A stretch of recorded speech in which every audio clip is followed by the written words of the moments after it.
चिकित्सा के क्षेत्र में दिल्ली के डॉक्टरों को एक बड़ी सफलता हाथ लगी है।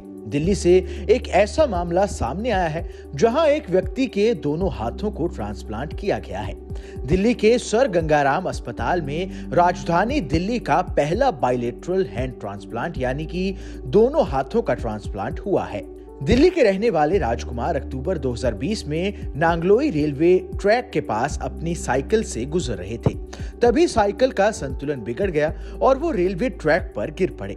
उसी वक्त वहां से ट्रेन गुजरी और राजकुमार के दोनों हाथ कट गए। आनन फानन में उन्हें दिल्ली के सफदरजंग अस्पताल में भर्ती किया गया और इलाज के बाद उनके आर्टिफिशियल हाथ लगा दिए गए। राजकुमार पेशे से एक पेंटर हैं और दुर्घटना के बाद से वो कुछ काम नहीं कर पा रहे हैं। उसके बाद राजकुमार और उनके परिवार के लिए उम्मीद की किरण बना दिल्ली का सर गंगाराम अस्पताल। इसी साल जनवरी में retired vice principal Meena Mehta को ब्रेन डेड घोषित किया गया था, जिसके बाद उनके परिवार ने उनके सभी अंगों को दान करने का फैसला किया। उन्हीं के हाथों को ट्रांसप्लांट करने के लिए अस्पताल ने दिल्ली सरकार से अनुमति मांगी। ये सूचना राजकुमार और उनके परिवार को दी गई और डोनर से मैचिंग की गई। मैचिंग के बाद ऑपरेशन शुरू किया गया। यह ऑपरेशन करना बिल्कुल भी आसान नहीं था, क्योंकि इस ऑपरेशन के लिए राजकुमार की हड्डियों, आर्टरी, नसों, मांसपेशियों और स्किन को जोड़ा गया, जिसके लिए एक साथ 2 ऑपरेशन करने पड़े। जो हैंड ट्रांसप्लांट है वो इंडिया में हमारे साउथ में हो रहे थे, बॉम्बे में हो रहे थे, पर हमारे नॉर्थ इंडिया में और दिल्ली में ये पहला hand transplant, bilateral hand transplant था।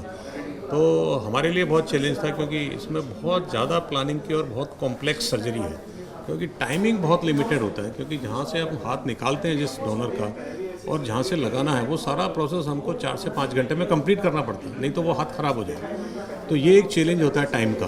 तो इसलिए हमारी टीम, पूरी टीम हमारी, कम से कम इसके अंदर हमारे 10 डॉक्टर्स हैं, 7-8 हमारे पैरामेडिकल्स हैं, एनेस्थीसिया की टीम है। पूरी टीम हमारी जब लगती है और पूरा कोऑर्डिनेशन करना पड़ता है कि जिससे कि टाइम वेस्ट ना हो। तो सबसे इम्पोर्टेंट टाइम का है, तो टाइम मैनेजमेंट बहुत इम्पोर्टेंट है और टीम का बहुत सफाई से और बहुत समझदारी से काम करना पड़ता है, जिससे कि सारी चीज़ों को, हाथ की चीज़ें जो नसें होती हैं उनको जोड़ना है, उनको काम करना है, खून वाली नसें, पता करने वाली मसल, बहुत सारी चीज़ें जो बॉडी की जो स्ट्रक्चर्स होती हैं उन सबको जोड़ना पड़ता है। तो इस प्रोसेस में हमको करीब इसके ऑपरेशन में 10 घंटे करीब लगे, जिसमें हमने ये सफलता पाई। ऑपरेशन में लगभग 12 घंटे का समय लगा। इस ऑपरेशन में 10 से अधिक डॉक्टर और सपोर्टिंग स्टाफ शामिल थे।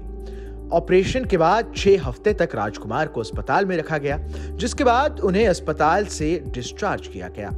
इस ऑपरेशन की खास बात यह रही कि ऑपरेशन का पूरा खर्च सर गंगाराम अस्पताल ने उठाया है। राजकुमार का परिवार आर्थिक रूप से कमजोर है, इसलिए अब अस्पताल ने राजकुमार की दवाइयों का पूरा खर्च भी उठा लिया है। राजकुमार को पूरे जीवन इम्यूनोस्प्रेसेंट की दवाइयां लेनी होगी। राजकुमार के हाथों को सामान्य अवस्था में आने में अभी 6 से 7 महीने का समय लग सकता है। इस खबर में बस इतना ही। ये खबर आपको कैसी लगी हमें कमेंट कर जरूर बताएं। देश दुनिया की तमाम बड़ी खबरों के लिए देखते रहे न्यूज़ नेशन का डिजिटल प्लेटफॉर्म।